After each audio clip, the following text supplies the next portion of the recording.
High বন্ধুরা, তোমরা কেমন আছো? আশা করি তোমরা ভালো আছো।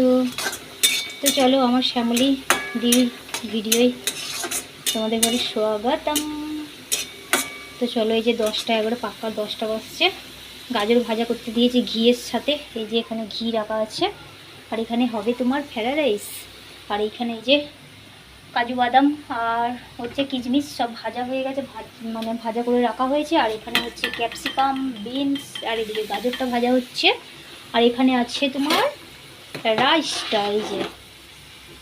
এই যে এটা হচ্ছে, এখনো হয়নি। এতে আছে তোমার তেজপাতা আছে, এলাচ আছে, তারপরে তোমার মানে গোলাপের ফুল, মানে গোলাপের পাপড়ি দিয়েছি, আর 3টে এলাচ দিয়েছি। আর কি আছে, ও আর গোটা গরম মশলা আছে, আর 1 ফুটা এই যে এই তেলটা, সাদা তেলটা দিয়েছি, যাতে ভাতটা না লেপটে যায়। তো চলো, গাজরটা হয়ে গেছে, এটাকে আমি নামিয়ে দিই। কেমন? এই যে গাজরটা ভাজা হয়ে গেছে, আর এখানে বিনসটা এই যে চাপিয়ে দিয়েছি। এদিকে ভাতটা না গায়ে পড়ে যাচ্ছে। এই যে এটাকে এখন নাড়তে থাকতেই হবে, নাহলে ভাতটা লাপটাবার ভয় নেই, কেননা তেল দেওয়া আছে। চলো, ঘিটাকে আমি দেখেছো, সুপিটা পড়ে গেল, সুপি দিয়ে রাখতে হবে, ওটা পড়ে যাবে নাহলে। মাংস ভাত তো এমনিতেই খাওয়া হয়, মানে ভাত আর কি, মাংস ভাত। তো আজকে আমি মনে করলাম অন্যরকম একটু করি, তাই না? তো তার জন্য আমি একটু অন্যরকম এই যে চেষ্টা করলাম। আর এই চেষ্টা না, এটা আমি করতেই থাকি, মানে করে, মানে এটা বাড়িতে রান্না করে খাওয়া হয় মোটামুটি আর কি, মাঝে মাঝে সাঝে আর কি। মানে এটা হয়, বিরিয়ানিটাও করি, কিন্তু বিরিয়ানিটা তোমাদের সাথে আজও পর্যন্ত আমি শেয়ার করে উঠতে পারিনি। বিরিয়ানিটা অবশ্যই আমি শেয়ার করব। আমার সবই আমার বাইরের সব শেখা। বাইরের মানুষ এত সুন্দরভাবে বিরিয়ানি করে না, তোমাকে শুধু তাকিয়ে তাকিয়ে দেখতে হবে, আর খেয়েও কী বলবো, অসাম লাগে। তো চলো, বিনসটা ভাজা হয়ে গেছে, এটাও আমি নামিয়ে দিই। তো চলো, এই যে বিনসটাও ভাজা হয়ে গেছে। বিনস না, সরি, ক্যাপসিকাম ভাজা, বিনস ভাজা। এখানে হচ্ছে কিশমিশ ভেজেছি, কাজু ভেজেছি, গাজর ভেজেছি। তো চলো, আর এখানে সব মাংসের জন্য পেঁয়াজ, আদার পেস্ট, আর এই হলো মাংস। আমাদের বাড়িতে তো জানো আমরা 3 জনা, মাংস আমাদের বাড়িতে ভালো কেউ খায় না, সবই আমায় খেতে হবে। তার জন্য আমি নিয়ে এসেছি 50 টাকার মাংস, না 50 টাকা না, 40 টাকার মাংস নিয়ে এসেছি। তো তোমাদের দাদাভাই থাকলে অবশ্যই বেশি করে আনা হতো, 150-200 নিয়ে আসা হতো আর কি। মাংস মানে মাংসটা বলছি যে এই ধরো 200, এই 150 এরকম নিয়ে আসা হতো, কিন্তু কী করবো, আমরা একা খাবো যেহেতু, তার জন্যই অল্প করে নিয়ে এসেছি। চলো, এটা হয়ে এসেছে, এটাকে নামিয়ে দিই। তো চলো, এখানে মাংসটা একটু কষিয়ে নিই। এই যে মাংস দেখতেই পাচ্ছ কতগুলো। তো এই যে এখানে সর্ষের তেল দিয়ে দিয়েছি, এখানে পেঁয়াজটাও নিয়ে নিয়েছি। তেলটা গরম হোক, আস্তে আস্তে করে এবার মাংসটা কষা করতে হবে। তো চলো, আর ওদিকে রাইসটাকে জল মানে ঝরাতে দিয়েছি আমি, একটু শুকনো শুকনো করে হবে, তারপরে ওটাকে ফ্রাইড রাইস বানিয়ে নেব। তো চলো, আমার ভালো করে উচ্চারণ হচ্ছে কি না জানি না, আমি অনেক কেউ আমার ভিডিও দেখে হয়তো হাসবে। তো চলো, বেশি বক বক করবো না। তো এই যে প্রথমে তোমার গরম মশলা গোটাটা দিয়ে দিয়েছিলাম তেলের মধ্যে, আমি এইভাবেই মাংসটা রান্না করি। আর এই হলো পেঁয়াজ দিয়ে দিলাম, পেঁয়াজের পরিমাণটা বেশি দিয়েছি, কেননা মাংসটা কষা করবো তার জন্য। তো এদিকে পেঁয়াজটা ভাজা হতে থাক, এদিকে আমি মশলাটা একটু বানিয়ে নিই, কেমন? তো এই যে ঝটপট চটপট করে একটা মশলার পেস্ট বানিয়ে নিলাম, হলুদ, জিরে গুঁড়ো, লঙ্কার গুঁড়ো। তো চলো, এরপর আমি এটা দিয়ে দিই। এখানটা গরম লাগছে, জানো তো, এত গরম লাগছে না, গরম ঠিকই যাচ্ছে না। চলো, এখন আমি এটা কিন্তু করতে থাকি, আর দুটো তেজপাতা ফেলে দেবো, আর কিছু দেবো না, নামাবার সময় একটু গরম মশলা দিয়ে দেবো, পাউডারটা। তো চলো, কেমন আমার ব্লগের মধ্যে তোমরা দেখতে থাকো।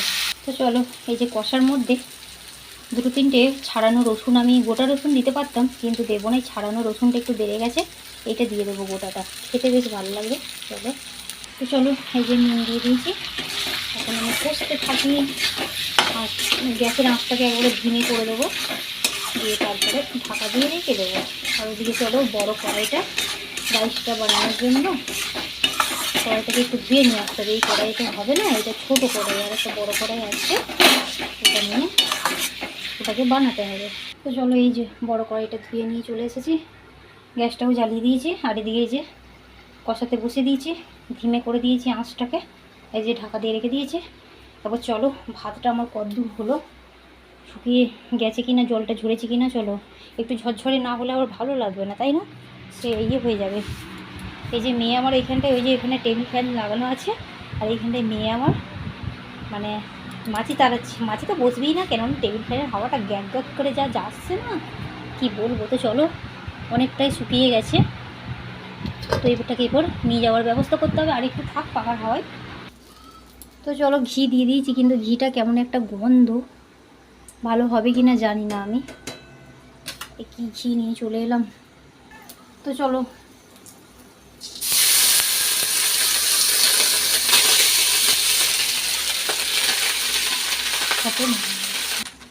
তো চলো এখন আমি দিয়ে দিচ্ছি তোমার ভেজিটেবিলগুলো। প্রথমে দিচ্ছি তোমার গাজর, তারপরে দিচ্ছি বিনস, বিনস না ক্যাপসিকাম, তারপরে আছে তোমার ক্যাপসিকাম, গাজর, গাজর না বিনস আছে কথা। চলো এটা, এই মাংসটাও কষানো হয়ে এসছে, আর একটু কষাবো তারপরে নামাবো। কিন্তু চালটা একদম ভালো নয়, জানো তো আমার বন্ধুরা, একদম চালটা ভালো নয়। কেননা আগের বারে করেছিলাম, তোমরা আমার এই ফ্রাইড রাইসের রেসিপিটা তোমরা দেখো, আগের বারে উনুনে করেছিলাম, খুব সুন্দর হয়েছিল। সেটা হচ্ছে বাগনাপাড়া থেকে চালটা নিয়েছিলাম, আর এটা হচ্ছে আমাদের এখানকার দোকান থেকে চাল নিয়েছি। একদম ভালো নয়। দেখো, যে আমি যে জানি না এটা করতে তা নয়, কিন্তু আমি একবারেই জানি আমি করতে, তো জানা আছে আমার। তো দেখো চালটাই ভালো নয়, তো চালটা দেখো কি অবস্থা, একবারে ভেঙে টুকরো টুকরো হয়ে যাচ্ছে। তো চলো বন্ধুরা, ওপর দিয়ে কাজু বাদাম আর কিশমিশ ছড়িয়ে দিচ্ছি, এই যে। তো চলো বন্ধুরা, রান্না বান্না একরকম সবই কমপ্লিট হয়ে গেছে। এই মাংসটা আর একটু কষবে, হয়ে গেলেই বাস নামাবো। তো আজকের ভিডিওটা আমি এখানে এন্ড করছি। তো এত পরিমাণে ঘেমে গেছি, দেখতেই পাচ্ছ।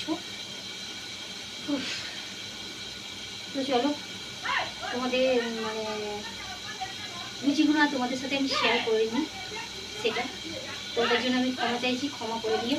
আমাদের বাড়িতে 3জন মানুষ, এমনিতেই আমরা কয়ের মোড় থেকে বাড়িতে এমনিতেই আমরা বাড়িতে পরোটা হয়, কোনো সময় লুচি তৈরি করে দিই, আবার কোনো সময় ওই আমাদের নটা থেকে নিয়ে আসা হয় কচুরি, তো খাওয়া হয়। তো মেয়েরা বলছে মা বানাতে হবে না, খাও, তার জন্য আমরা বানাইনি, আর সেটা তোমাদের সাথে আমি শেয়ারও করিনি। তো ওটার জন্য আমি ক্ষমা চাইছি, কেমন? তো চলো আজকের মতো ভিডিওটা এখানে আমি এন্ড করবো।